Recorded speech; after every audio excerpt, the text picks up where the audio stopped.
Les filles, alors je voulais vous faire une petite vidéo pour vous remontrer comment on met un headband, voilà, j'essaie de prononcer un peu correctement. Donc voilà, donc le fameux headband Schlobitophir pour My Perfect Closet.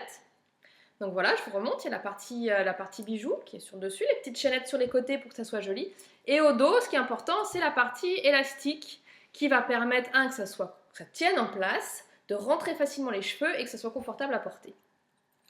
Alors déjà, le mieux c'est qu'il ne faut pas que vous ayez les cheveux trop propres. Parce que si vous les shampouiner le matin, vous avez fait votre soin démêlant et tout, ça va glisser, ça va se casser la binette, les mèches ne vont jamais tenir dedans, ça va être juste l'enfer. Alors à moins que vous soyez une pro, vous connaissiez les produits texturisants, ou vous utilisez du shampoing sec, enfin bon, je sais pas, c'est pas mon rayon, mais quelque chose qui fasse de la texture et qui empêche que ça glisse, bon, d'accord. Mais voilà, il ne faut pas que le cheveu soit hyper glissant pour que ça tienne bien. Ce qui est la règle générale d'ailleurs de toutes les coiffures un peu élaborées. Après, le truc, donc, il faut commencer par positionner le bijou sur votre tête, la manière, enfin, là où vous voulez qu'il soit. Donc, personnellement, je le mets plutôt comme ça. Voilà. Pas plus haut pour pas que ça fasse serre-tête, pas plus bas parce que je vous dis, après, ça fait muffin, ça remonte. C'est pas génial. Donc, vous le maintenez positionné là et vous faites baisser la partie arrière pour que ça entoure comme ça votre crâne, que ça arrive à peu près au niveau de la nuque. Donc voilà, là il est bien. On est pas mal. Après, ce qu'on va faire, c'est qu'on va prendre les mèches, donc plus ou moins épaisses selon la nature de votre cheveu, si vous avez les cheveux longs, frisés,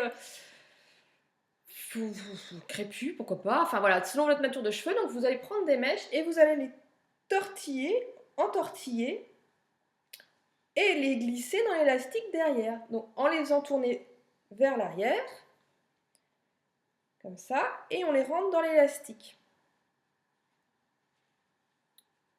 Voilà, on prend comme ça, voilà, on fait tourner vers l'extérieur, légèrement, et paf, on rentre. En ne faisant attention de ne pas trop serrer, pour pas que ça fasse trop étriqué. Ce qui est mon problème, c'est que moi j'ai les cheveux hyper fins, donc j'ai pas beaucoup de volume, donc c'est à ça qu'il faut que je fasse attention. Voilà, on entortille et on rentre. Et pour ce qui reste à l'arrière, voilà, c'est un petit peu comme on le sent, en gros on bourre tout, quoi. Voilà. Voilà. Comme ça, ça me semble pas mal. J'ai pas mes lunettes, mais bon, on va dire que ça va. Hein, celle-là qui est pas très jolie. On va rentrer un peu pour que ça soit harmonieux. C'est ça un petit peu la difficulté, mais bon. Voilà. Après, donc, si vous avez de la laque, c'est aussi bien pour fixer. Vous mettez un petit coup de laque, là, la bombelle nette que tout le monde a dans ses placards.